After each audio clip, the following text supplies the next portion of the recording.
Chapter arithmetic progressions.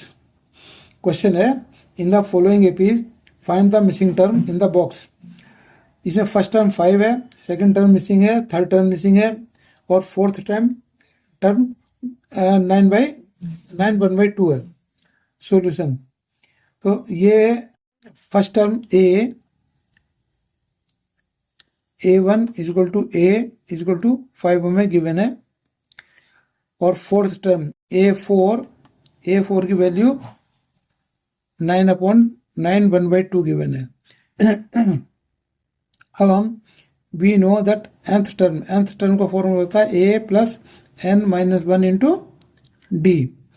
अब हम fourth term already given है तो यानी कि a4 गिवन है, a4 की वैल्यू है 9/1/2 and that is equal to a के लिए लिखा हमने 5 + n के लिए लिखा 4 - 1 × d।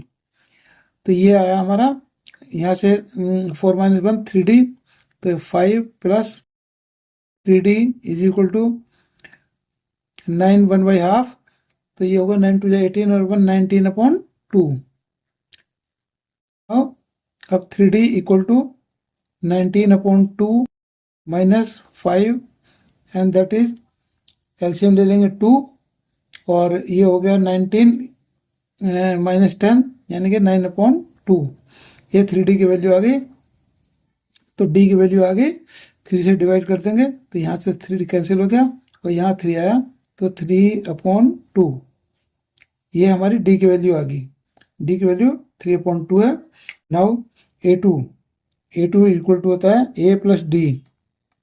a की वैल्यू है 5 और d की वैल्यू है 3/2।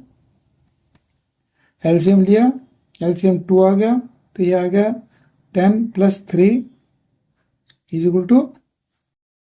13/2 और 6 1/2।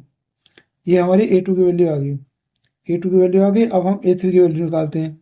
a3 = a + 2d। a की वैल्यू है 5, 2 × d की वैल्यू है 3/2। d की वैल्यू 3/2 थी, 2 से 2 कैंसिल हो गया तो ये आ गया 5 + 3 = 8। तो a3 की वैल्यू 8 आ गई। अब यहाँ से ये देखते हैं, thus the value in the box from the left are 6 1/2।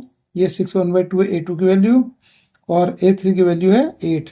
ये a3 की वैल्यू 8 है और फोर्थ टर्म हमें 9 1/2 गिवन है। ये इसका आंसर है। And thanks for watching.